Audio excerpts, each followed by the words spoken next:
right. Yeah.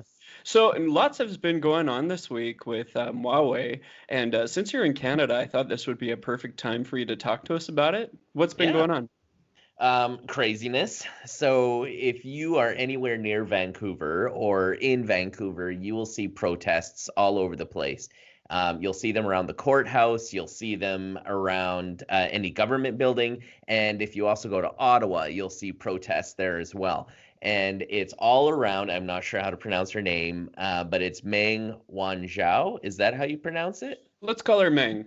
Let's call her Ming. That's what everybody else is calling her. And she is the CFO of Huawei International. And it's a big deal. Huawei is probably one of the biggest, if not the biggest, telecommunications hardware giant in the world. And it's a big deal, and I'm sure everybody's heard about it. But for our listeners who maybe haven't, I'll fill you in on some of the details. On December 1st, she was getting off of a flight in Vancouver, and I'm guessing she was just in between flights, and she was arrested by the Canadian officials on behalf of the United States. Whoa. Yeah, so she was arrested and she's being held for extradition. So the United States government says, we want her over here. And according to international laws and treaties that Canada has with the United States, when a request is sent, we need to follow through and then hold them for extradition. So Meng has been charged not just by the United States, but I further looking into it, it's international sanctions that she's being charged with breaking. And these international sanctions have to do with Iran. And what is being alleged, of course, none of this has been proven in court, is that Meng, being the CFO, helped orchestrate a company called Skycom. And Oh. Skycom is apparently a subsidiary of Huawei. Now, when she created Skycom or was part of the creation of Skycom, she alleges that it was not part of Huawei. It was independent. However, according to court file documents, all evidence points to it was a subsidiary of Huawei, and she was there acting on behalf of Huawei, creating this company Skycom in Hong Kong that had dealings in Iran.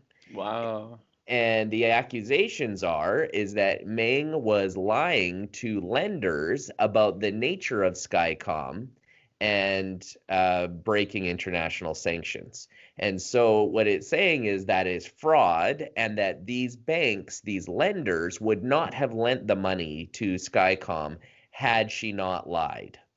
So I guess what you're saying is it's not really a Huawei issue, it's a Skycom issue, even though she is part of the Huawei dynasty. Well, actually, that's her argument. Her argument is this is a Skycom issue. This is not Huawei. And Skycom, for some reason I don't understand why, wasn't as bound by international law as Huawei. So that's her argument. However, the United States government argues the opposite. Actually, they say all signs point to Skycom being a subsidiary of Huawei, I and see. Huawei was doing business with Iran and specifically lied to lenders to get funding for whatever Huawei was doing in Iran. Why, I wonder why it was so important for them to do business with Iran, like that she would put that much risk. I mean, she must have known people would be under her. I'm sure she Yeah. didn't just do it without thinking, unless it was one of her accountants that just did it secretly behind her back. I mean, Well, it couldn't be secret because she was on the board for Skycom in I see. 2008 and 2009. So it's not like this was done behind her back, kind of like what the Crown Prince of Saudi Arabia is claiming. Yeah.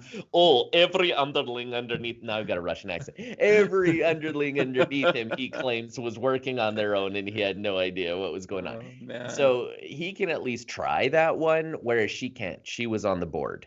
And being on the board, she was aware of everything that they were doing. So her argument is Skycom is not Huawei. The United States government argument is Skycom was Huawei. And in any case, you lied.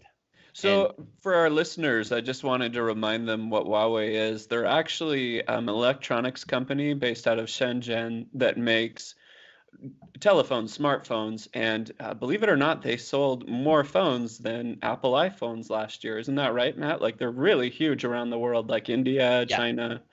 they Yeah, are. They are huge. And so they beat out Apple, either Huawei or Xiaomi, but I think it's Huawei has now mhm, beat out Apple, and they're ranked number two just beneath Samsung. right. So they're huge. Yeah.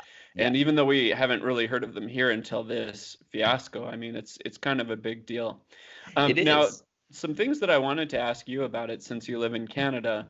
What are Mhm. people protesting? Are they angry that the United States is dipping into this, or are they angry that she is there? What's going on? Why are they mad? Yeah. The protests are interesting because these protesting people are Chinese citizens.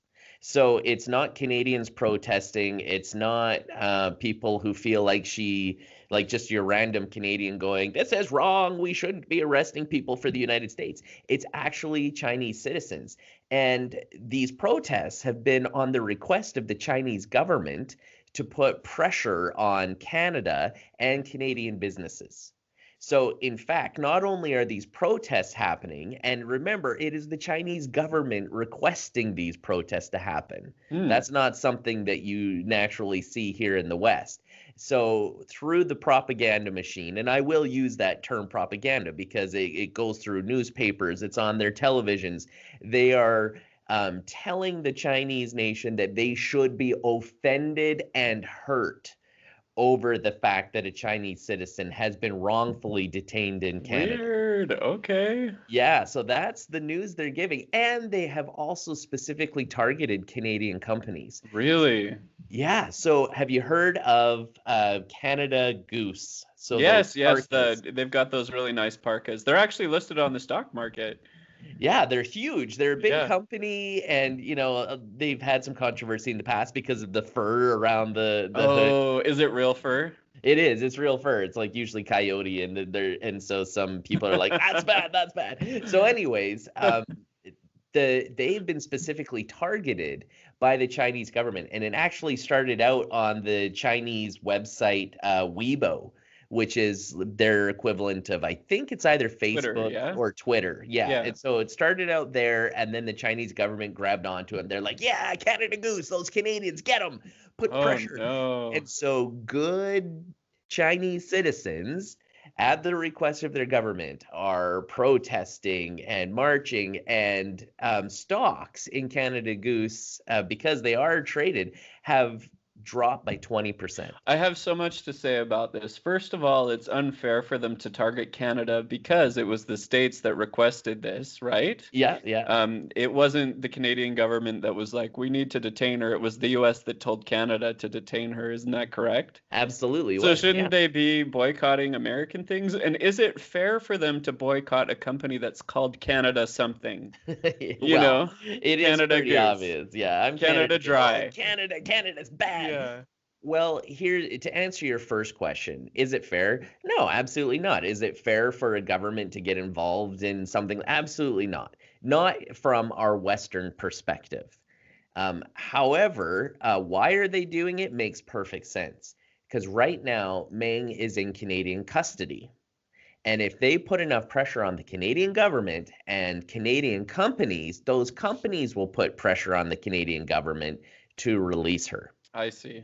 So the pressure's on Canada now because that's where she is. As soon as she gets extradited to the United States, I think all pressure will move from Canada to the United States. But the damage is done, right? And already you have one of the largest countries in the world, if not the largest country in the world, hating Canada right now and protesting at the request of the all-powerful government. So I have some questions for you. If Canada's government told you to stop buying things from China, would you listen to them? Well, no, but I'm in the West, right? And Right. and we already distrust our governments. Not only do we distrust them, but we also dislike them. It's almost Right. it's a Canadian pastime to complain about your government. Like Of it course. it really is. And in the West, which means like Canada, the US, Mexico, even in Europe, like in democratic societies, rarely do you ever see approval ratings over 50%, right? Like Right. you're always hated or loved, but it's usually, a love-hate mix, and it's not really like hate or love like you see in non-democratic societies where they absolutely love their supreme leaders. And is that true in China? Maybe our listeners know. If you don't mind commenting on YouTube or on our podcast, let us know if you have any ties to China. Is there any kind of patriotic sense towards their leader? I know he's not elected, right? Isn't he able to stay in there until his life is up? Yeah, I that think was he a big changed that controversy. Yeah. yeah. Last year, he changed whatever document it was that kind of limited him. He changed it to leader for life, supreme leader for life. So are they in love with him, or are people mad about it? I don't really know. Well, I think it's a mix. I think some people in China and Chinese citizens in Vancouver, and there's quite a few of them, are upset, right? And the Chinese government told the people, you should be offended. This is a slight against China, not against Huawei, against China. So that's what they've been told, and they are taking to the streets here in Canada, and they Whoa. are affecting Canadian businesses. And another thing, to get political, a former Canadian diplomat to China was also detained for no reason, In right? China? Yes, in Oh my China. gosh, what is this, 1980? Exactly. Well, I shouldn't say for no reason. They just haven't shared it. So the Canadian government's been requesting, why are you holding this guy? He works for a nonprofit organization. His name's Michael Korvig, and he works for International Crisis Group. It sounds like a tit for tat to me. Absolutely, it's a tit for tat. And it also looks really bad. Oh, you work for a nonprofit group called International Crisis Group? We're going to throw you in jail because you're Canadian. Oh my gosh. I was just reading CNN a few minutes ago before the podcast started, and it turns out she was just let out on bail. So get this, $10 million bail. That's insane that she could just drop that kind of money. And she actually has 2 houses in Vancouver. And if you know anything about Vancouver real estate, it's a lot like San Francisco, where it starts at $900,000 for a fixer-upper. Yeah, so she's probably got a couple $1 million houses, and they said, you need to wear this GPS tracker, you need to pay for your own security guards, you need to give us $10 million while you're on bail, and you have to live in one of your 2 Vancouver houses. So she complied, and she's there now. Here's the other interesting thing. She has hypertension, which surprised me. I mean, she looks so skinny and fit, but I mean, that doesn't mean you're healthy. But, she claims that she needed to get to the doctor right away. So they took her to a doctor, helped treat her for hypertension. And that's kind of where she's at right now. And I mean, all of our blood pressure would be rising if we were in China being thrown in jail like that guy you just talked about. Yeah. Well, let me tell you, if I had to choose between a Canadian jail and a Chinese jail, there's no question which one I'd rather end up I would in. also tell you, if I had to choose between a Canadian jail or a Los Angeles jail, Canada, please. Can we please read Margaret Atwood during our reading time? Ooh, welcome to Canada, eh? Here, in jail, you can have some lovely poutine, and would you like some cable television? Who is a lazy boy here? Canada Goose jacket for when you go outside for exercise. Remember, keep your stick on the ice when you're out there playing hockey, eh? Yeah. What to you buy?